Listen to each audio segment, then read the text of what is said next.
अस्सलाम वालेकुम क्लास। उम्मीद करता हूँ कि आप सारे के सारे खैरियत से होंगे और अल्हम्दुलिल्लाह अपने अपने घर पे पढ़ाई को एंजॉय कर रहे होंगे। तो आज की क्लास में हम लोग इंशाल्लाह मेडिकल के क्वेश्चन को डिस्कस करेंगे जो कि आपसे पेपर में पूछे गए हैं। ओके। और इनसे क्या क्या मल्टीपल क्वेश्चंस आ सकते हैं वो भी इंशाल्लाह हम लोग जो है वो इसी लेक्चर के अंदर डील करेंगे उससे। Now without any delay let's start topic. Question number 1। If a projectile is launch at a certain angle, what determines its maximum range? How will the range, launch angle and velocity after the range of the projectile? अब हमारे पास जो projectile की range होती है उसका formula होता है हमारे पास, that is R equals to V naught square sine two theta upon G. यानी कि मेरे पास जो रेंज है, ओके, वो डायरेक्टली प्रोपोर्शन है स्पीड के स्क्वायर के साथ, और वही रेंज मेरे पास डायरेक्टली प्रोपोर्शन है साइन टू थीटा के साथ। अब हमारे पास जो रेंज है वो मैक्सिमम कब होगी? हमारे पास जो रेंज है वो उस सूरत में मैक्सिमम होगी जब हम, जो मेरे पास साइन की वैल्यू है वो मैक्सिमम होगी। और साइन की वैल्यू मेरे पास मैक्सिमम कब होती है? तो साइन की वैल्यू मेरे पास मैक्सिमम होती है 90 पर। यानी कि थीटा की जगह पे मुझे एक ऐसा एंगल पुट करना होगा कि वो एंगल मेरे पास 2 से मल्टीप्लाई हो और ये पूरा मेरे पास जो फैशन है वो 90 बन जाए, और साइन 90 मेरे पास 1 होता है। तो यानी कि अगर मैं थीटा की जगह पे 45 डिग्री पुट करता हूँ, ओके, थीटा की जगह पे अगर मैं 45 डिग्री पुट करता हूँ, और वो 45 डिग्री जो है, और वो 45 डिग्री अगर वो इस 2 से मल्टीप्लाई होगा तो वो बन जाएगा 90। और साइन 90 जो होता है वो होता है मेरे पास 1। यानी कि जो रेंज है वो मेरे पास मैक्सिमम कब होगी? रेंज मेरे पास मैक्सिमम उस सूरत के अंदर होगी कि मेरे पास जो एंगल की वैल्यू है, ठीक है, वो कितनी हो जाए, वो मेरे पास उसकी मैक्सिमम हो जाए। यानी कि इस केस के अंदर कितनी हो जाए? इस केस के अंदर मेरे पास हो जाए, दैट इज साइन 90 होता है मेरे पास 1। तो रेंज उस सूरत में हमारे पास जो है वो मैक्सिमम होगी। और आपको मैक्सिमम रेंज का जो फॉर्मूला है वो इस तरीके से लिखा हुआ नजर भी आ रहा होगा, that is R equal to V naught square upon G. Okay. तो यानी कि मैं कह सकता हूँ कि मेरे पास जो रेंज है वो वेलोसिटी के स्क्वायर टाइम जो है वो डिपेंड कर रही है डायरेक्टली, और थीटा के साथ भी यानी कि साइन के एंगल के साथ भी डिपेंड कर रही है। अब बहुत बार मशहूर ज़माना एमसीक्यूज भी पूछे जाते हैं कि हमें क्या होता है कि हम लोग ना कॉम्प्लीमेंट्री एंगल्स का तस्करा इसके अंदर करते हैं। अब ये कॉम्प्लीमेंट्री एंगल्स क्या होते हैं? कॉम्प्लीमेंट्री एंगल्स, देखो, कॉम्प्लीमेंट्री एंगल्स उन एंगल्स को कहा जाता है कि अगर मेरे पास दो एंगल्स हैं और मैं इन दोनों एंगल का सम कर लूं, और मेरे पास अगर जो आंसर है अगर वो 90 डिग्री आ जाए, तो मेरे पास जो रेंज होगी इन दो अलग अलग अलग अलग एंगल्स पर वो कैसी होगी? वो सेम होगी। लेकिन शर्त है, शर्त ये है कि मेरे पास जो वेलोसिटी है ना वो कांस्टेंट होनी चाहिए। लेट सपोज कि मेरे पास जो वेलोसिटी है वो है, आई थिंक सो के 40 मीटर पर सेकेंड। मेरे पास वेलोसिटी कितनी है? मेरे पास जो वेलोसिटी है वो है 40 मीटर पर सेकेंड। यानी कि जो मैं प्रोजेक्टाइल को लॉन्च कर रहा हूँ वो 40 मीटर पर सेकंड की स्पीड से या वेलोसिटी से मैं उसको लॉन्च कर रहा हूँ। ओके। और एक केस के अंदर मैंने थीटा की वैल्यू लिखी है, डेट इज 30 डिग्री। ओके। और मेरे पास एक रेंज निकल के आ गई, सर्टेन अमाउंट की रेंज निकल के आ गई। लेट सपोज कि उस वक्त जो मेरे पास एक सर्टेन अमाउंट की जो रेंज निकल के आई है, लेट सपोज वो 5 मीटर है। ओके। फिर क्या हुआ? मैंने वेलोसिटी उतनी ही रखी, कितनी रखी? मैंने वेलोसिटी 40 मीटर पर सेकंड रखी। लेकिन इस बार मैंने क्या किया? इस बार मैंने ये वाला सिनेरियो किया कि मैंने जो अपनी जो एंगल ऑफ प्रोजेक्शन है, ठीक है, उसकी वैल्यू मैंने बढ़ा दी। और इसकी वैल्यू बढ़ा के मैंने कितनी कर दी?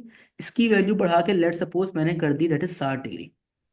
तो उस वक्त भी अगर मैं देखूंगा, और अगर मेरी वेलोसिटी कांस्टेंट है जो कि इस केस के अंदर है, उस वक्त भी अगर मैं देखूं तो मेरे पास जो रेंज है वो तो 5 मीटर आ रही है। यानी कि अगर मेरे पास वेलोसिटी सेम है और मैं प्रोजेक्टाइल को लॉन्च करूं दो डिफरेंट एंगल पे, और एक ऐसे दो डिफरेंट एंगल पे लॉन्च करूं कि अगर मैं उनको सम करूं तो उनका जो एंगल का सम है अगर वो 90 डिग्री आ जाए, तो उस वक्त मेरे पास उन दोनों प्रोजेक्टाइल्स की जो वेलोसिटी होती है वो मेरे पास कांस्टेंट होती है। तो ऐसे ऐसे हम लोग बेसिकली कह रहे होते हैं कॉम्प्लीमेंट्री एंगल्स। ओके। पहला केस। दूसरा केस हमारे पास ये होता है कि एक और भी मशहूर जमाना एमसीक्यूज है कि जो 76 डिग्री होता है ना, ये जो मेरे पास 76 डिग्री होता है, ये मेरे पास एक ऐसा एंगल है जिसके ऊपर मैक्सिमम हाइट जो है वो रेंज के बराबर हो जाती है। ओके। तो ये हमारे पास प्रोजेक्टाइल के कुछ ना कुछ मशहूर जमाना MCQs. Now question number 2। Elastic and in elastic collision, when a heavy body strikes a lighter ball, The motion of the heavy ball after the collision will depend upon the type of collision, elastic versus inelastic. Okay. How does the mass ratio between the two balls affects the final velocities after the collision? अब हमारे पास होता क्या है कि हमने किया है collision. ओके, collision का मतलब हमारे पास ये होता है कि अगर दो बॉडीज हैं, दो बॉडीज आपस में एक दूसरे के ऊपर फोर्स एक्सर्ट कर रही हैं, तो इस टर्म को हम लोग नाम दे रहे होते हैं कोलिशन का। और कोलिशन के अंदर सिनेरियो ये होता है कि लेट सपोज मेरे पास ये बॉडी है या मेरे पास ये बॉल है, और ये बॉल मेरे पास इस वक्त जो है वो रेस्ट के अंदर है, ठीक है। और ये मेरे पास जो बॉल है लाइटर बॉल है। कैसी बॉल है? ये बॉल मेरे पास जो है वो लाइटर बॉल है। अब मेरे पास ये कोई एक हैवी बॉल है, ये वाली, ये मेरे पास एक हैवी बॉल है, और ये जो बॉल है ये मूव कर रही है विद सम वेलोसिटी के साथ। लेट सपोज कि इसकी जो वेलोसिटी है वो है मेरे पास v। जब ये हैवी बॉल इस लाइटर बॉल से जो है जब वो कोलाइड करेगी तो वो दूसरे को फोर्स एक्सर्ट करेंगे। अच्छा, हमेशा बड़ी बात याद रखनी है कि जब भी कोलिशन होता है ना, तो जो बॉडीज होती हैं वो अपनी जो वेलोसिटीज हैं उनको इंटरचेंज कर लेती हैं। जब मेरे पास जो हैवी बॉल है, जब वो इस लाइटर बॉल से कोलाइड करेगी तो वो वेलोसिटी चेंज करेगी। ओके। और अगर ये जो कोलिशन है, अगर ये इलास्टिक कोलिशन हो रहा है, अगर ये मेरे पास इलास्टिक कोलिजन हो रहा है, इलास्टिक कोलिजन से मुराद है कि मेरे पास एक ऐसा कोलिजन है जिसमें जो काइनेटिक एनर्जी है वो भी कंजर्व है, यानी कि सेम है, और मेरे पास जो मोमेंटम है बॉडी का, ओके, वो भी कैसा है, वो भी मेरे पास कंजर्व है, ठीक है।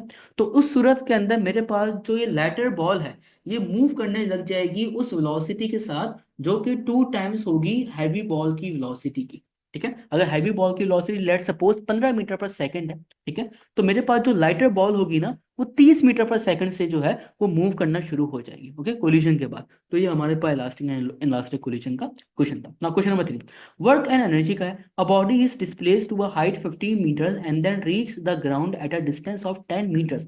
What is the final velocity of the ball? Does this relate to the conservation of mechanical energy? अब लेट सपोज कि मेरे पास ये कोई हाइट ऑफ द टावर है ये, और इस हाइट ऑफ द टावर है, इसकी जो मेरे पास हाइट है लेट सपोज वो है 15 मीटर।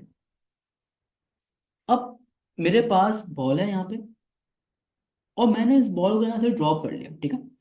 फिर ये बॉल नतीजे में क्या हुआ, ये बॉल नतीजे में नीचे आई, और इस बॉल ने जब ये नीचे आ रही थी तो 10 मीटर का इसने बॉल ने क्या करा, फासला कवर कर लिया। अब मैं आपसे पूछूं कि अगर मेरे पास एक बॉल थी, उसको मैंने हाइट के ऊपर में लेकर गया, हाइट जो थी टावर की या बिल्डिंग की वो 15 मीटर थी, वहां से मैंने बॉल को ड्रॉप कर लिया, फिर बॉल क्या हुआ, बॉल नीचे आई। जैसे ही बॉल नीचे आ रही थी तो बॉल ने 10 मीटर का फासला कवर कर लिया, तो हमारे पास कितना रिमेनिंग फासला जो है वो रह गया। तो हमारे पास जो रिमेनिंग फासला रह गया होगा वो रह गया होगा 5 मीटर। फिर वो आपसे कह रहे हैं कि आप क्या बताएं, आप मुझे जो है वो वेलोसिटी निकाल के बताइए, ओके। तो इस तरह के क्वेश्चन को हम लोग कंजर्वेशन ऑफ एनर्जी से भी कर सकते हैं, ठीक है। हम वाली बात कर सकते हैं कि हमारे पास जो पोटेंशियल एनर्जी होती है वो काइनेटिक एनर्जी के बराबर है, क्योंकि जो एनर्जी है वो कभी भी क्रिएट नहीं की जाएगी, और एनर्जी जो है वो कभी भी डिस्ट्रॉय नहीं की जाएगी, वो हमेशा एक फॉर्म से दूसरी फॉर्म में ट्रांसफॉर्म होती रहेगी। जब हम बॉल को नीचे से ऊपर लेके जा रहे थे तो बॉडी की पोटेंशियल एनर्जी बढ़ रही थी, एंड जैसे ही बॉल जो है वो ऊपर से अब नीचे आएगी यानी कि जमीन की तरफ आएगी तो बॉडी की काइनेटिक एनर्जी बढ़ेगी। तो आप वाली बात भी कह सकते हो कि हमारे पास यहाँ पे लॉस हो रहा है पोटेंशियल एनर्जी का, और हमारे पास जो काइनेटिक एनर्जी इस केस के अंदर वो क्या हो रही है, वो गेन हो रही है। पोटेंशियल एनर्जी का हमारे पास जो फॉर्मूला होता है वो होता है mgh, और काइनेटिक एनर्जी का हमारे पास जो फॉर्मूला होता है वो होता है दैट इज हाफ mv²। अब ये m और ये m जो है वो आपस में कैंसिल हो जाएंगे और 2 मेरे पास वहां चले जाएगा, तो ये हो गया मेरे पास that is v² equals to 2gh। अब क्या करें, अब हम इसका ले लें स्क्वायर रूट, ये होता है आपके पास that is v equals to √2gh। अब जो मेरे पास 2 है वो मेरे पास 2 ही है, g की जो वैल्यू है वो है मेरे पास 10, और मेरे पास जो हाइट है ये वो हाइट है कि मेरे पास जो बॉल है वो जमीन से कितना ऊपर है, ये वो हाइट कंसीडर की जाएगी। तो मेरे पास जो बॉल है वो जमीन से अभी 5 मीटर ऊपर है, ओके। तो यहाँ पे हमने लिख दिया 5 ना। 5 टू द 10 होता है तो यहाँ पे आ गया मेरे पास 10, और 10 10 हमारे पास 100 होता है तो यहाँ पे मेरे पास आ गया 100। तो स्क्वायर रूट 100 का कितना होगा, स्क्वायर रूट जो होगा मेरे पास 100 का वो होगा 10 मीटर पर सेकंड, यानी कि जो बॉल की वेलोसिटी होगी वो कितनी होगी, वो मेरे पास होगी 10 मीटर पर सेकंड। अच्छा, इसको हम लोग ना कंजर्वेशन ऑफ एनर्जी से अभी हम लोगों ने जो है वो किया, हम लोग इसको थर्ड इक्वेशन ऑफ मोशन से भी कर सकते हैं। और अगर हम लोग इसको थर्ड इक्वेशन ऑफ मोशन से भी सॉल्व करें तो ये होता है आपके पास that is 2gh equals to V F square minus का वी आई स्क्वायर, ये होता है। अब मैंने बॉल को ऊपर से नीचे ड्रॉप किया था। ड्रॉप का मतलब होता है कि मेरे पास जो बॉल की इनिशियल वेलोसिटी है वो कितनी है, 0 है। देखो हमारे पास दो मतलब होंगे। इक्वेशन ऑफ मोशन जब हम पढ़ते हैं और जब हम लोग काइनेमेटिक्स पढ़ते हैं, तो उस वक्त हमारे पास जब मोशन अंडर ग्रेविटी के न्यूमेरिकल सॉल्व होते हैं तो दो टर्म जो है वो बड़ी मशहूर है। एक होता है ड्रॉप, एक होता है थ्रो। ड्रॉप का मतलब होता है कि मेरे पास जो बॉडी की वेलोसिटी है, जो कि इनिशियल वेलोसिटी है, वो हो गई है 0। और थ्रो का मतलब होता है कि मेरे पास जो बॉडी की जो इनिशियल वेलोसिटी है वो कुछ ना कुछ है। अगर आपका जो एग्जामिनर है, अगर वो किसी भी बॉल को थ्रो करेगा तो वो सवाल में खुद मेंशन करेगा, वहां पे खुद मेंशन करेगा कि मैंने बॉल को थ्रो किया। ओके, अगर यहाँ पे मेंशन नहीं है तो इट इज ऑब्वियस कि उसने बॉल को ड्रॉप किया। ओके, जब भी यहाँ पे इनिशियल वेलोसिटी 0 है तो यहाँ पे आ गया that is V F square equal to 2 है 2 डी एच। अब देखो आपके पास जो है वो वही सिनेरियो बन रहा है जो कि पहले बन चुका है। ओके, तो ये हो गया आपके पास that is V F square equal to 2 G H. अब क्या करें, हम इसका ले लेंगे स्क्वायर रूट। ये होता है आपके पास that is V F equals to under root 2 G H. हाँ, दोबारा इसको सॉल्व कर लेंगे। दैट इज 2 × 10 × 5, ठीक है। 5 to the 10 एंड 10 × 10 100 होता है। तो यहाँ पे आपके पास आ गया 100, और 100 का स्क्वायर रूट आपके पास होता है 10 मीटर पर सेकेंड, ठीक है। तो ये उस ऑब्जेक्ट की क्या है, फाइनल वेलोसिटी। और यहाँ पे हमारे पास जो है वो कंजर्वेशन ऑफ जो एनर्जी है वो भी यहाँ पे बासानी अप्लाई हो रही है, ठीक है ना। Question number 4. If the radius of Earth is half, how will the acceleration due to gravity g change assuming the mass of the Earth remains constant? अब हमारे पास जो Newton's law of universal gravitation है वो हमारे पास होता है that is F equals to G m1 m2/r², ये होता है। अब ये जो F है, अगर मैं इसको मान लूँ ये फोर्स है, ठीक है। और हमारे पास जो वेट है वो भी इटसेल्फ एक फोर्स है। वेट हमारे पास एक फोर्स है जो कि अर्थ लगाता है हमारे ऊपर, ठीक है, ताकि वो हमें क्या कर सके, ताकि वो हमें अपने सेंटर की तरफ जो है वो पुल कर सके, उसे हम लोग वेट कहते हैं, ठीक है। और जो वेट होता है, वेट का फॉर्मूला हमारे पास होता है that is W equals to mg। इधर जो m है वो हमारे पास मास है और g acceleration due to gravity. तो फिर हमारे पास जो वेट है वो भी इटसेल्फ क्या है, फोर्स है। ओके, तो मैंने यहाँ पे लिख दिया mg equals to Gm1 m2/r²। अब इधर जो मेरे पास m1 है और इधर जो मेरे पास m2 है, ठीक है। एक m1 जो है वो मेरा मास है और एक m2 मेरी अर्थ का मास है, ठीक है। तो एक मेरे मास से जो है मेरा मास जो है वो कैंसिल आउट हो जाएंगे और हमारे पास ये आ जाएगा that is G equals to capital G m2/r²। या तो ये ऐसी एक्सप्रेशन है, नहीं तो आप इसको ऐसे भी लिख सकते हैं that is G equals to, क्योंकि ये अर्थ की बात हो रही है, that is G equals to G m e/r², दोनों का मतलब एक है, ठीक है। अब मुझे वाली बात पता है कि मेरे पास जो एक्सीलरेशन ड्यू टू ग्रेविटी है यानी कि जी की वैल्यू जो है, ठीक है, वो मेरे पास जो है वो इन्वर्सली प्रोपोर्शन है रेडियस ऑफ अर्थ के स्क्वायर के साथ। यानी कि अगर मैं जो हूँ वो रेडियस ऑफ अर्थ को बढ़ाऊंगा तो मेरे पास जो एक्सीलरेशन ड्यू टू ग्रेविटी है उसकी वैल्यू मेरे पास जो है वो उतने स्क्वायर टाइम्स कम हो जाएगी, ठीक है? तो ये हमारे पास जो था वो क्वेश्चन का कॉन्सेप्ट था। Now question number 5. How is diffraction related to the wavelength of light and how does diffraction grating help in studying the properties of light? देखो डिफ्रैक्शन का मतलब हमारे पास ये होता है कि जो कमिंग रेडिएशंस होती है ना, उनको क्या करना होता है, उनको बेसिकली डिस्टिंग्विश करना होता है उनकी पर्टिकुलर वेवलेंथ में, ठीक है। ये बेसिकली हमारे पास थोड़ा सा डायफ्रैक्शन का प्रोसेस होता है जो कि इलेक्ट्रोमैग्नेटिक जो है स्पेक्ट्रम के अंदर होता है। अब लेट सपोज कि मेरे पास एक लाइट है, ये लाइट का सिंबल है, okay? अब ये अपने अंदर से जो है वो रेडिएशंस को निकाल रही है। अब इस रेडिएशन के सामने मैंने क्या करा, मैंने एक प्रिज्म ला के रख दिया। जब लाइट की जो रेज हैं या फिर लाइट की जो रेडिएशंस हैं, जब वो इस प्रिज्म से पास होंगी तो स्क्रीन के ऊपर ना हमें कुछ मुख्तलिफ कलर के ना कलर पैटर्न्स दिखेंगे, ठीक है। यहाँ पे हमें रेड दिख जाएगा, यहाँ पे हमें जो है वो वायलेट दिख जाएगा, बीच में हमारे पास जो है वो कहीं ना कहीं ब्लू आएगा, फिर ग्रीन आएगा। ओके ना, फिर जो अब के बाद जो एक सीरीज बनती है उसे हम लोग कह रहे होते हैं विबग्योर, जो कि होता है that is violet, indigo, blue, green, yellow, orange, red. Okay, ये हमारे पास जो विबग्योर है। यहाँ पे हमारे पास जो है ब्लू आ जाएगा, यहाँ पे ग्रीन आ जाएगा, यहाँ पे येलो आ जाएगा, यहाँ पे ऑरेंज आ जाएगा, यहाँ पे रेड आ जाएगा, ठीक है। तो यानी कि मैं कह सकता हूँ कि मेरे पास इलेक्ट्रोमैग्नेटिक स्पेक्ट्रम में क्या होता है, इलेक्ट्रोमैग्नेटिक स्पेक्ट्रम में हमारे पास ये होता है कि जो कमिंग रेडिएशंस होती है ना वो डिस्टिंग्विश हो जाती है अपनी पर्टिकुलर वेवलेंथ के अंदर। ओके, इससे हम लोग जो है वो हर पर्टिकुलर लाइट की जो वेवलेंथ है और हर पर्टिकुलर लाइट की जो फ्रीक्वेंसी है वो हम बआसानी कैलकुलेट कर सकते हैं ना। Question number 6. If 42 joules of heat is supplied to a system and 32 joules of work is done by the system, how will you calculate a change in internal energy? अगर हम लोग जो है वो फर्स्ट लॉ ऑफ थर्मोडायनेमिक्स की जो statement है, okay, अगर हम लोग उसके मुताबिक चलें तो हमारे पास जो एक्सप्रेशन निकल के आती है वो ये होती है, that is delta Q equals to delta U plus का डेल्टा डब्ल्यू। ओके, अब हमेशा हमारे पास जब भी हम लोग जो है यहाँ पे कुछ ना कुछ पॉइंट्स हैं और यहाँ पे कुछ ना कुछ साइन कन्वेंशन है, इसका बड़ा ख्याल रखना है हम लोगों ने।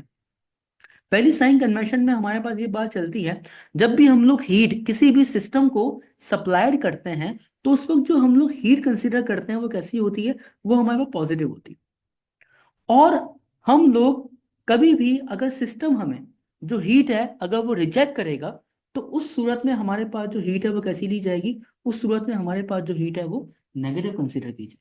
ओके, नाउ डेल्टा डब्ल्यू की बात करते हैं। अगर देखो डेल्टा डब्ल्यू में बात यह है कि अगर हमारे पास जो वर्क डन है, अगर work done by the system होगा तो उस सूरत में हमारे पास जो वर्क है उसको पॉजिटिव कंसीडर किया जाएगा। और अगर हमारे पास जो वर्क है अगर वो ऑन द सिस्टम होगा तो उस वक्त हमारे पास जो वर्क है उसको नेगेटिव कंसीडर किया जाएगा। ओके, नाउ अब वो आपसे कह रहे हैं कि if 42 joules of heat is supplied to a system, यानी कि ये मेरे पास जो 32 जूल है ये पॉजिटिव है, सॉरी हमारे पास जो 42 जूल है, ओके ये मेरे पास क्या है, ये मेरे पास पॉजिटिव है। नाउ मैंने यहाँ पे लिख दिया it is positive 42 equals to delta U and 32 joules of work is done by the system, और वर्क जो है वो सिस्टम के ऊपर हो रहा है तो यानी कि ये भी मेरे पास प्लस के अंदर आएगा, दैट इज प्लस का 32। अब इस प्लस के 32 को अगर हम लोग वहां भेज दें तो ये हो जाएगा आपके पास delta U equals to 42 minus का 32। 42 और 32 जो अगर हम इसको माइनस करें तो ये आपके पास होगा दैट इज 10 जूल के बराबर।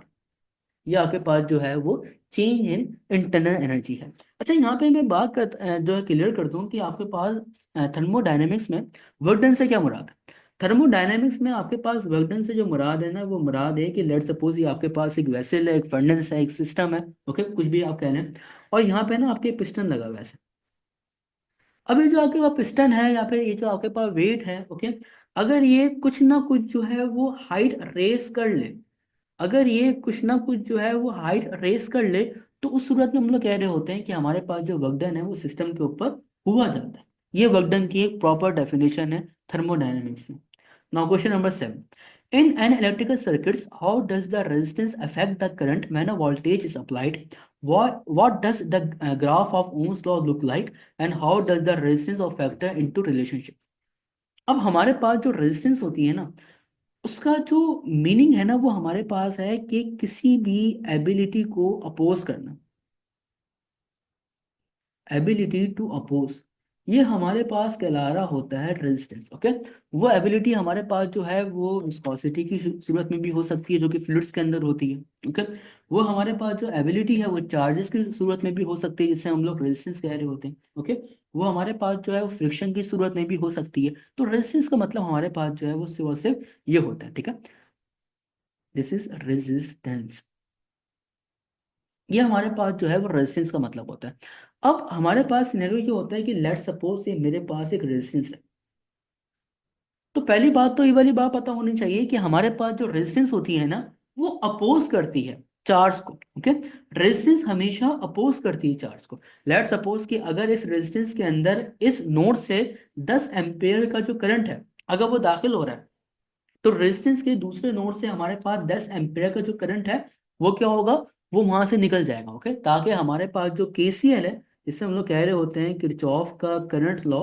वो क्या हो सके, वो हमारे पास वैलिड हो सके। और केसीएल हमें वाली बात बताता है कि the total current entering the node is always equal to the total current leaving the node. Okay, तो रेजिस्टेंस की वैल्यू हमारे पास जितनी ज्यादा होगी उतना ज्यादा टाइम लगेगा चार्ज को एक पॉइंट से दूसरे पॉइंट तक जाने के लिए। ओके, ये हम लोग रेजिस्टेंस का जो है वो फंक्शन इस तरीके से समझते हैं ना। अगर हम लोग ग्राफ्स की बात करें ओम्स लॉ की, तो ओम्स लॉ के ग्राफ में ना हमारे पास कुछ सिनेरियो ये होता है कि वोल्टेज जो है वो एक्स एक्सिस पर होता है और जो करंट है वो मेरे पास होता है वाई एक्सिस के ऊपर, और हमें जो है वो स्ट्रेट लाइन नजर आती है। तो अगर मैं इंटरेस्टेड हूँ इस स्ट्रेट लाइन का स्लोप निकालने के लिए तो स्लोप को हम लोग एम से डिनोट करते हैं। स्लोप का जो हमारे पास फॉर्मूला होता है वो होता है that is M equals to rise over run. Rise का मतलब है कि वाई एक्सिस की वैल्यू, और रन का मतलब है कि एक्स एक्सिस की वैल्यू। तो राइज है मेरे पास वो वाई एक्सिस की वैल्यू है, वो आ गई मेरे पास आई, और जो रन है वो मेरे पास एक्स एक्सिस की वैल्यू है, वो हो गई मेरे पास वी। ठीक है। अब इस स्लोप हमें क्या बता रहा है? ओके, इस स्लोप को समझने से पहले हमें दो जो इसकी जो फॉर्मूलाज हैं वो समझते हैं। That is V equals to I R. Okay. अब अगर मैं आपको बोलूं कि आप जो है मुझे वो आर की वैल्यू निकाल के दिखाएं, तो आप क्या करेंगे, आप आई को वहां भेज देंगे, तो आपके वो बन जाएगा that is R equals to V by I. तो पहली बात तो वाली बात क्लियर होती है कि हमारे पास जो ये स्लोप होता है ना ओम्स लॉ का, ये हमें रेजिस्टेंस नहीं बताता कभी भी। हमारे पास जो स्लोप होता है ओम्स लॉ का, वो हमें क्या बताता है, वो हमें कंडक्टेंस बताता है। और हमारे पास जो रेसिप्रोकल होगा इस कंडक्टेंस का, वो हमारे पास रेजिस्टेंस होगा। तो आप वाली बात कह सकते हैं कि हमारे पास जो रेजिस्टेंस है, ठीक है, वो क्या है, वो बेसिकली हमारे पास रेसिप्रोकल है ओम्स लॉ के ग्राफ के स्लोप का। ओके, ये हमारे पास रेजिस्टेंस इस तरीके से मानी जाती है। अच्छा, हमारे पास सिनेरियो ये है कि जो ओम्स लॉ होते हैं ना, ओम्स लॉ जिन कंडक्टर के ऊपर एप्लीकेबल होते हैं उन्हें हम लोग कह रहे होते हैं ओमिक कंडक्टर्स। ओके। और ओमिक कंडक्टर्स में क्या होता है, ओमिक कंडक्टर्स में जो उनकी कंडक्टेंस है और ओमिक कंडक्टर्स में उनकी जो रेजिस्टेंस है वो कांस्टेंट होती है। हर एक मटेरियल ओम्स लॉ को ओबे बिल्कुल भी नहीं करता। ओके। जो मटेरियल्स ओम्स लॉ को ओबे करते हैं उन्हें हम लोग कह रहे होते हैं ओमिक कंडक्टर्स। तो हमारे पास हर मटेरियल का ग्राफ इस तरीके से नहीं बनता। ये उन मटेरियल या ग्राफ्स इस तरीके से बनेगा कि जिन मटेरियल्स जो है वो ओम्स लॉ को ओबे करते होंगे, सिर्फ और सिर्फ उनका जो है वो ग्राफ इस तरीके से दिखाई दे रहा होगा। Okay. Now question number 8। If N object is placed in front of a convex lens eight a distance greater than the focal length, what will be the image formed look like. अब हमारे पास let suppose कुछ एक terms हैं, उनको discuss कर लेते हैं। Okay, एक होती है हमारे पास इन्वर्टेड इमेज, और एक होती है हमारे पास इरेक्ट इमेज। अब हमारे पास इन्वर्टेड इमेज और इरेक्ट इमेज क्या है कि लेट सपोज कि ये मेरे पास कॉन्वेक्स लेंस है, और ये मेरे पास जो है वो कोई एक ऑब्जेक्ट है। ठीक है। अब किसी भी ऑब्जेक्ट की इमेज को फॉर्म करने के लिए हमें दो लाइंस जो है वो चाहिए। ओके। एक जो है वो यहाँ से आएगी और इसके फोकस से पास होगी, और जो दूसरी हमारे पास जो लाइन होगी, ठीक है, वो इस कॉन्वेक्स लेंस के फोकस से पास होगी, यानी कि सेंटर से पास होगी। और ये जहाँ पे हमारे पास दो लाइंस मिलेंगी, ठीक है, वो बेसिकली हमारे पास उस जगह पे जो इमेज है वो फॉर्म हो जाएगी। ओके। नाउ अगर मैं इसको दोबारा रीड्रॉ करूँ तो कुछ इस तरीके से होगा। तो यहाँ पे आपके पास जो इमेज है वो यहाँ पे फॉर्म हो जाएगी। अगर मेरा जो जो ऑब्जेक्ट है, ठीक है, उसका हेड यहाँ पर है, ठीक है, और उसका जो बॉटम पार्ट है और जो उसका ब्लो पार्ट है वो इस तरीके से, अगर जो मुझे इमेज मिल रही है, ठीक है, उसके अंदर वही सब स्पेसिफिकेशन है जो मेरे पास ऑब्जेक्ट के अंदर है, यानी कि जो ऑब्जेक्ट है, ठीक है, उसका हेड वैसा ही है, ठीक है, और उसकी जो बिलो है, ठीक है, और जो उसका लोअर है, ठीक है, वो बिल्कुल वैसा ही है जैसा आपके पास ओरिजिनल ऑब्जेक्ट है, ठीक है, जो हमें इमेज मिली। तो इस तरीके से हम लोग बोलेंगे कि हमारे पास जो ये इमेज बनी है, ये हमारे पास कैसी इमेज है, ये हमारे पास इरेक्ट इमेज। ठीक है। यानी कि अगर मेरा हेड ऊपर था तो जो मुझे इमेज मिली है उसमें भी मेरा जो ऑब्जेक्ट है उसका जो हेड है वो मेरे पास ऊपर ही है। ठीक है। नो, इन्वर्टेड इमेज क्या होती है? इन्वर्टेड इमेज में हमारे पास सिनेरियो ये होता है कि पलट जाता है। अब देखो मेरा जो हेड है वो ऊपर है, लेकिन जो मुझे इमेज मिलेगी ना उसके अंदर अगर मेरा जो हेड है, ठीक है, वो हो गया डाउन, अगर उसके अंदर जो मेरा हेड है वो हो गया डाउन, तो इस तरह की इमेज को हम लोग कह रहे होंगे इन्वर्टेड इमेज। ठीक है। अब हमारे पास जो कॉन्वेक्स लेंस है वो यूजुअली और मेजोरिटी ऑफ द केसेस के अंदर वो हमेशा इन्वर्टेड इमेज ही बना रहा होता है, लेकिन कुछ केसेस के अंदर नहीं बना रहा होता। ठीक है। लेकिन अगर हम लोग जो है कोई भी हमारे पास ऑब्जेक्ट है, अगर हम इसको जो है वो बियॉन्ड फोकल लेंथ प्लेस करें किसी भी कॉन्वेक्स लेंस से, तो हमारे पास जो इमेज फॉर्म होगी ना वो between F and two F होगी, अपोजिट साइड के ऊपर। ठीक है। ये हमारे पास जो है वो इस तरीके से कैरेक्टरिस्टिक्स की जाती हैं हमारे पास इमेज फॉर्मेशन की। Now question number 9। What happens when two charge interacts according to Coulomb's law? How does the distance between them and magnitude of the charge influence the force between them? अब हमारे पास जो force exert कर रहे होते हैं दो charge particles, वो आपस में जो है उनका जो फॉर्मूला होता है वो होता है that is F equals to K Q1 Q2/r²। यानी कि मेरा जो फोर्स है, ठीक है, वो डायरेक्टली प्रोपोर्शनल है the product of their charges के, और इनवर्सली प्रोपोर्शनल है the square of the distance between their centres के। यानी कि इसका मतलब ये है कि जितना ज़्यादा मेरे पास प्रोडक्ट ऑफ चार्ज होगा, मेरे पास जो फोर्स है वो उतनी ही ज़्यादा होगी। और मेरे पास जितना ज़्यादा डिस्टेंस होगा दोनों चार्जेस के दरमियान का, मेरे पास जो फोर्स है वो उसके स्क्वायर टाइम्स क्या होगी, उसके स्क्वायर टाइम्स मेरे पास जो है वो कम हो जाएगी। ठीक है। अच्छा, मेरे को ऊपर वाले क्वेश्चन के अंदर ना सिनेरियो मेरे पास ये भी बनता है कि अगर मैं जो ऑब्जेक्ट है, अगर मैं उसको एट 2f के ऊपर रख दूं, तो मेरे पास जो इमेज मिलेगी ना अपोजिट साइड के ऊपर, वो भी मुझे जो है वो 2f के ऊपर ही मिलेगी, और वो रियल होगी, ठीक है, और इन्वर्टेड होगी, और सेम साइज की होगी। ठीक है, रियल होगी, इन्वर्टेड होगी, और सेम साइज की होगी। इन्वर्टेड का मतलब वो समझ गए। रियल का मतलब ये होता है कि अगर मेरे पास जो ऑब्जेक्ट रखा हुआ है, अगर इमेज मुझे फॉर्म हो रही है अपोजिट साइड के ऊपर, ओके, जो कि इस केस के अंदर है, उसे हम लोग रियल इमेज कहते हैं। वर्चुअल इमेज में हमारे पास ये होता है कि जहाँ पे ऑब्जेक्ट है वहीं पे इमेज बन गई, वो हमारे पास जो है वर्चुअल इमेज है ना। सेम साइज का मतलब ये है कि हमारे पास जो मैग्निफिकेशन है वो कैसी है, हमारे पास जो मैग्निफिकेशन है वो है हमारे पास मैग्निफिकेशन सेम। ठीक है, यानी कि जो हमारे पास m=q/p मैग्निफिकेशन का फॉर्मूला होता है। ठीक है। अब जो मेरे पास जो Q/P है, ठीक है, जितना मेरे पास जो है वो ऑब्जेक्ट की हाइट है, ठीक है, उतनी ही मेरे पास इमेज की हाइट है। ओके, इसको हम लोग इस तरीके से भी लिखते हैं, दैट इज m=hi/h o। यानी कि जितनी मेरे पास जो है वो इमेज की हाइट है, उतनी ही मेरे पास जो है वो ऑब्जेक्ट की हाइट है। तो मैग्निफिकेशन मेरे पास जो है वो इस केस के अंदर सेम थी। Now question number 10, what are longitudinal waves and how do they propagate through different medium, how do the particles in the medium move in comparison to the direction of wave. अब मेरे पास जो longitudinal waves होती हैं ना, ये क्या होती है? देखो, लॉन्गिट्यूडिनल वेव्स को हम लोग साउंड वेव्स कह के भी पुकारते हैं। लॉन्गिट्यूडिनल वेव्स क्या है? लॉन्गिट्यूडिनल वेव्स मेरे पास जो है वो साउंड वेव्स हैं और कुछ नहीं है। नो, साउंड वेव्स और लॉन्गिट्यूडिनल वेव्स क्या होती हैं? साउंड वेव्स और लॉन्गिट्यूडिनल वेव्स मेरे पास होती हैं कि जिसमें मीडियम के जो पार्टिकल्स हैं वो डायरेक्शन ऑफ प्रोपोगेशन के पैरेलल वाइब्रेट करें, तो इस तरह की वेव्स को हम लोग साउंड वेव्स कहते हैं या लॉन्गिट्यूडिनल वेव्स कहते हैं। ठीक है। Now what is mean by direction of propagation? Let's suppose कि मेरे पास ये कोई वेव है,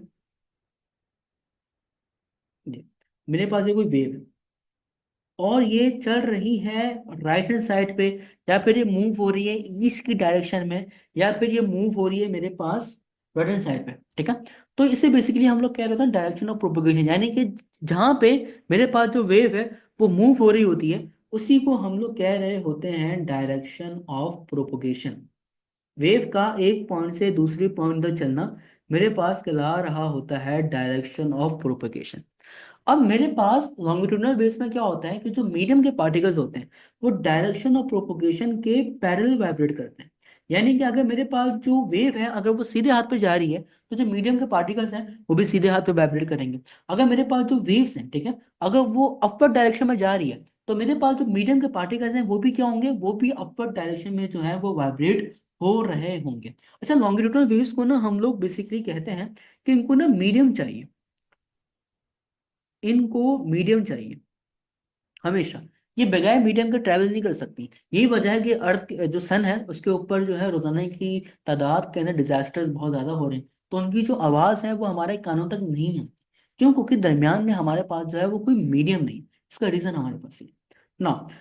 when object moves in a circle, what forces are involve, how does the speed of the object and radius of the circle affect the required centimeter force to maintain circular motion. अब हमारे पास जो centimetre force का formula होता है वो होता है हमारे पास that is F C equals to M A C. F C हमारे पास सेंटीमीटर फोर्स है, ए सी हमारे पास जो है वो सेंटीमीटर एक्सीलरेशन है। और सेंटीमीटर एक्सीलरेशन का मेरे पास जो फॉर्मूला होता है वो होता है that is A C equals to V square upon R. बाहर तो देखने में वाली बात लग रही है कि मेरे पास जो सेंटीमीटर फोर्स है वो रेडियस के क्या है, इनवर्सली प्रोपोर्शनल है, लेकिन ऐसा है नहीं। ठीक है। हमारे पास जो वी है उसका जो फॉर्मूला होता है वो हमारे पास होता है आर ओमेगा। तो यहाँ पे हमारे पास आ जाएगा R square omega square upon R. अब एक आर से आर की पावर जो 2 है वो कैंसिल हो जाएगी, और हमारे पास आ जाएगा आर ओमेगा स्क्वायर। यानी कि मेरे पास जो सेंटीमीटर फोर्स है, ठीक है, उसका जो एक्चुअल फॉर्मूला है वो होता है हमारे पास that is M R omega square.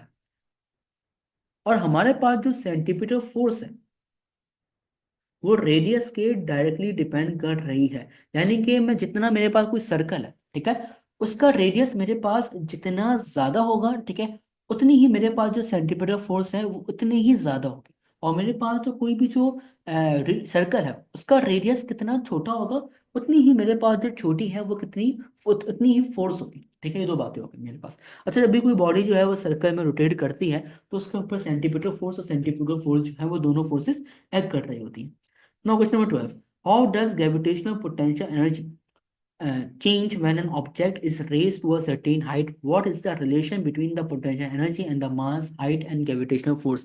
हमारे पास जो रिलेशन होता है वो बेसिकली हमारे पास होता है that is P dot E equals to M G H. ये हमारे पास जो है वो पोटेंशियल एनर्जी का फॉर्मूला है। यानी कि आप चाहते हो कि आपके पास कोई एक ऑब्जेक्ट है, उसका सर्टेन मास है, और उसको आप वर्क डन कराना चाहते हो अगेंस्ट द ग्रेविटेशनल फील्ड, तो उसके अंदर एनर्जी स्टोर हो जाएगी, उसको हम लोग पोटेंशियल एनर्जी कहेंगे। ठीक है, जिसकी वजह से हमारे पास जो कोई भी जो ऑब्जेक्ट है, ठीक है, वो ऊपर चले जाएगा। ठीक है, अर्थ की ग्रेविटेशनल फील्ड के अगेंस्ट में वर्क डन। ठीक है ना। Question number 13, in sound wave propagation what is the relationship between the frequency and pitch, and how does the amplitude of the sound waves related to its loudness? हमारे पास जो frequency और जो हमारे पास जो पिच होती है, इनमें हमारे पास डिफरेंस ये है कि हमारे पास जो फ्रीक्वेंसी है वो होती है number of vibrations in 1 second. Number of vibrations या नंबर ऑफ साइकिल्स, हमारे पास 1 सेकेंड का नाम हमारे पास क्या होता है, फ्रीक्वेंसी होता है। एक मशहूर ज़माना एमसीक्यूज है कि हमारे घरों में जो ऑल्टरनेटिंग करंट आ रहा है उसकी सप्लाई कितनी। हमारे घरों में जो ऑल्टरनेटिंग करंट आता है ना उसकी सप्लाई हमारे पास होती है 50 हर्ट्स। लेकिन यूएस वगैरह में हमारे पास जो उनके घरों में जो एसी करंट आता है उनकी सप्लाई हमारे पास 60 हर्ट्स होती है। तो डोमेस्टिक सप्लाई हमारे पास जो ऑल्टरनेटिंग करंट की है वो 50 हर्ट्स है। ओके, नो, ये हो गई फ्रीक्वेंसी। पिच क्या होता है, पिच बेसिकली हमारे पास जो है वो एक ऐसी कैरेक्टरिस्टिक्स है साउंड की जिसके जरिए से हम बासानी डिस्टिंग्विश कर लेते हैं श्रिल आवाज को और ग्रेव आवाज को। Distinguish shrill and grave voice. Pitch हमारे पास एक ऐसी कैरेक्टरिस्टिक्स है किसी भी पर्टिकुलर साउंड की कि जिसके जरिए से हम लोग जो है वो बासानी डिस्टिंग्विश कर लेते हैं श्रिल को और ग्रिल साउंड्स को। ठीक है, अब मेरे पास जो है किसी भी जो साउंड है उसकी फ्रिक्वेंसी मेरे पास जितनी ज़्यादा होगी तो जो पिच होगी मेरे पास वो उतनी ही क्या होगी, ज़्यादा होगी। तो पिच और फ्रीक्वेंसी को हम लोग इस तरीके से रिलेट करते हैं। तो हम ये कह सकते हैं कि जो पिच है वो फ्रीक्वेंसी के ऊपर डिपेंड करता है। अच्छा, हमारे पास जो एम्पलीट्यूड होता है ना इस केस के अंदर, एम्पलीट्यूड की हमारे पास जो डेफिनेशन होती है वो ये होती है दैट इज कि मेरे पास एक वेव है। ठीक है, और मेरे पास जो वैल्यू ऑफ हाइट होगी ना इसकी, इसकी जो मेरे पास हाइट होगी ना उसकी वैल्यू कितनी होगी, ये मेरे पास जो है वो एम्पलीट्यूड बता रहा होता है। ठीक है, ये क्या बता रहा होता है, ये मेरे पास जो है वो एम्पलीट्यूड बता रहा होता है। इसको हम लोग ए से भी डोनेट करते हैं और इसको हम लोग एक्स नॉट से भी डोनेट जो है वो कर रहे होते हैं। अच्छा, हमारे पास जो है वो लाउडनेस का जो फॉर्मूला है वो हमारे पास होता है that is energy emitted per unit time. Energy emitted per unit time per unit area, it is known as हमारे पास लाउडनेस। ओके, और एक नस का एक क्वेश्चन था बेसिकली जो कि नस के पेपर में पूछा गया था। उसमें वाली बात पूछी गई थी कि आप बताइए कि जो हमारे पास इंटेंसिटी है या हमारे पास जो लाउडनेस है इसका मेरे पास जो है वो यूनिट कितना हो।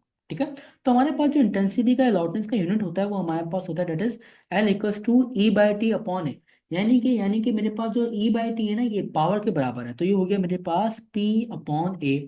पी का यूनिट मेरे पास होता है वॉट और एरिया का यूनिट मेरे पास होता है मीटर स्क्वायर। यानी कि इसका जो मेरे पास यूनिट है इंटेंसिटी का वो कितना होगा, मेरे पास होगा watt per meter square. Now question number 14, in an adiabatic process why is no heat exchange with the surroundings? Adiabatic process एक ऐसा प्रोसेस होता है जिसके अंदर ना हम सिस्टम को हीट देते हैं और ना सिस्टम हमें हीट जो है वो वापसी करता है। ठीक है, तो हम ये कह सकते हैं कि इसके अंदर नो हीट फ्लो होती है, तो उसे हम लोग एडियाबेटिक प्रोसेस कहते हैं। यानी कि अगर नो हीट फ्लो है तो मेरे पास जो डेल्टा क्यू है वो कैसा है, वो है मेरे पास कांस्टेंट। ओके, अब अगर हम लोग फर्स्ट लॉ ऑफ थर्मोडायनेमिक्स का इस्तेमाल करें तो मेरे पास जो एक्सप्रेशन निकल के आती है वो निकल के आती है delta Q equals to delta U plus का डेल्टा डब्ल्यू। अब मेरे पास जो हीट का फ्लो है इस केस के अंदर जीरो है, तो ये हो गया मेरे पास जीरो। ये हो गया zero equals to delta U plus का डेल्टा डब्ल्यू। अब जो एडियाबैटिक प्रोसेस की जो इक्वेशन है वो दो तरीके से लिखी जाती है। एक तो ये होती है delta W equals to minus का डेल्टा यू, और एक ये होती है delta U equals to minus का डेल्टा डब्ल्यू।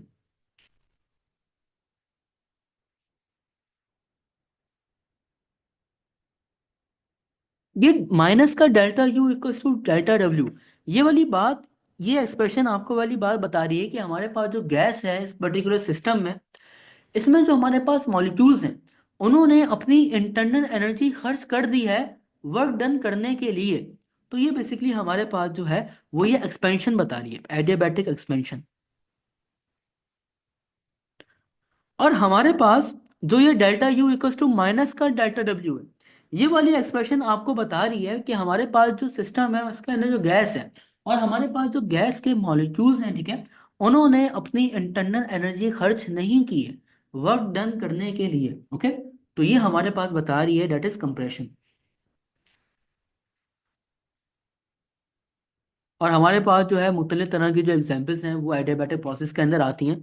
लेट सपोज कि मेरे पास जो टायर बर्स्ट है, ओके, वो मेरे पास जो है वो एक एडियाबैटिक प्रोसेस की जो है वो एक एग्जाम्पल है। अच्छा, हमारे पास ना हीट इस तरीके से भी फ्लो नहीं करते क्योंकि एडियाबैटिक प्रोसेस जो है ना वो बहुत ज़्यादा ही फास्ट प्रोसेस है। तो मॉलिक्यूल्स को जो है वो इतना टाइम ही नहीं मिलता कि वो सराउंडिंग से हीट एक्सचेंज करके अपनी जो इंटरनल एनर्जी है उसको कांस्टेंट रख सके।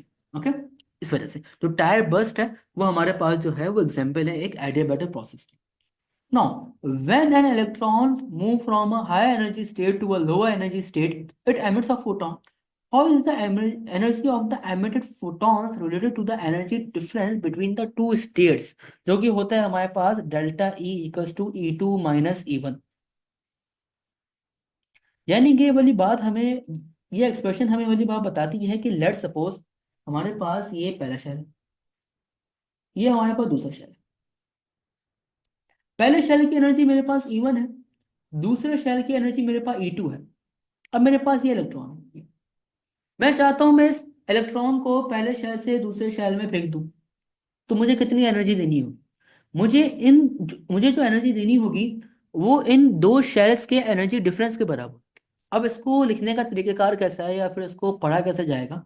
इसको इस तरीके से पढ़ा जाता है that is delta E equals to energy difference है भैया, ठीक है, डेल्टा ई इक्वल्स टू जहां इलेक्ट्रॉन जाता है आपने उसकी एनर्जी लिखनी है, दैट इज E2, और जहां से इलेक्ट्रॉन निकल रहा होता है आपने उसकी एनर्जी लिखनी है, दैट इज E1, और बीच में माइनस का साइन। तो अगर आप दूसरे शेल की एनर्जी को पहले शेल की बाइंडिंग एनर्जी से माइनस कर लेंगे तो आपको पता चल जाएगा कि मुझे इतनी एनर्जी देनी है कि अगर मैं चाहता हूं कि मेरे पास जो इलेक्ट्रॉन है वो पहले शेल से दूसरे शेल में जाए। और जाहिर सी बात है जब आप इलेक्ट्रॉन को फेंकेंगे पहले शेल से दूसरे शेल में तो इलेक्ट्रॉन हमेशा तो मान ही रहेगा। इलेक्ट्रॉन जो है वो दूसरे शेल से वापसी जो है वो पहले शेल के अंदर क्या होगा, वापसी आ जाएगा। नतीजे में क्या होगा, नतीजे में वो फोटॉन्स एमिट करेगा ऐसे, ठीक है, यानी कि उतनी ही एनर्जी हमें वापसी कर देगा जितनी एनर्जी हमने उसको दी थी। तो delta equals to E2 minus E1 से हम लोग ये वाली बात पता लगा सकते हैं, ठीक है। Now if the temperature of an object is increase, how does this affect its internal energy? How does heat transfer occur from a hot object to a cold one, and what factors influence the rate of heat transfer? अब हमारे पास scenario ये होता है कि एक MD cat के अंदर या फिर एक मेडिकल के पेपर के अंदर ही हमारे पास ना एक क्वेश्चन पूछा गया था। आई थिंक सो वो यूएचएस था, लेकिन था तो मेडिकल के। अब उसमें क्वेश्चन ये था कि हमारे पास जो टेम्परेचर है,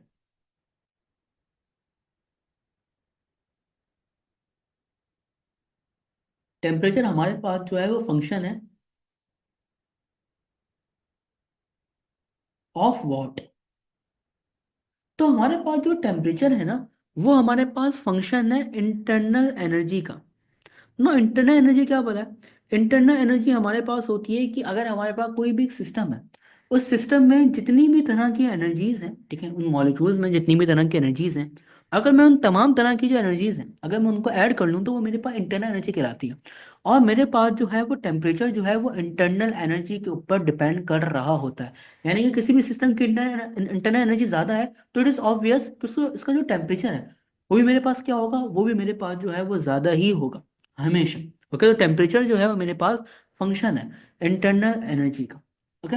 नाउ अब हम लोग जो है हमेशा हमारे पास जो हीट है वो हॉट बॉडी से कोल्ड बॉडी की तरफ जाती है, ये नेचुरल फिनोमेना। ओके,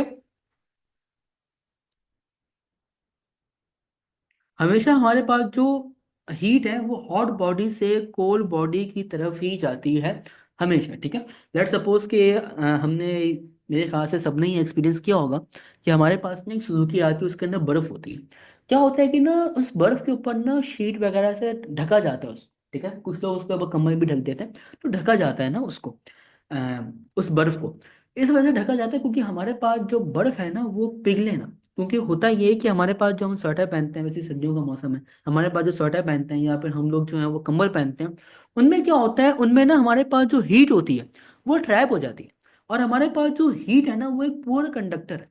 ओके, तो फिर वो क्या होता है, हमारे पास जो है वो जीरो लॉ ऑफ थर्मोडायनेमिक्स वो अकॉम्प्लिश नहीं हो पाता। ठीक है, और हमारी जो हीट होती है, ठीक है, वो सराउंडिंग से, वो हमारी बॉडी की जो हीट होती है वो सराउंडिंग से एक्सचेंज नहीं करती हीट को। ठीक है, तो इस तरीके से हम लोग जो है वो रोक लेते हैं।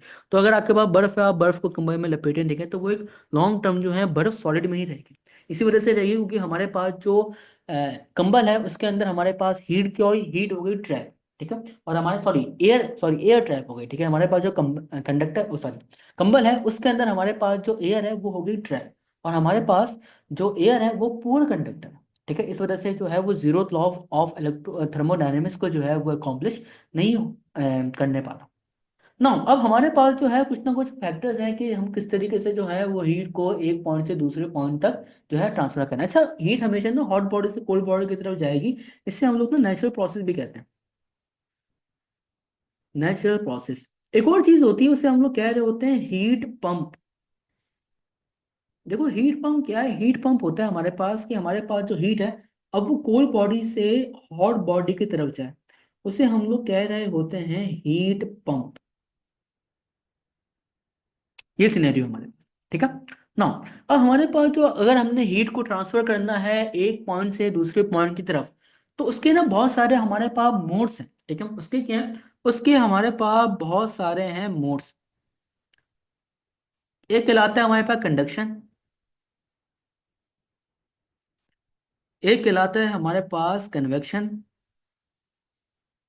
और एक कहलाता है हमारे पास रेडिएशन।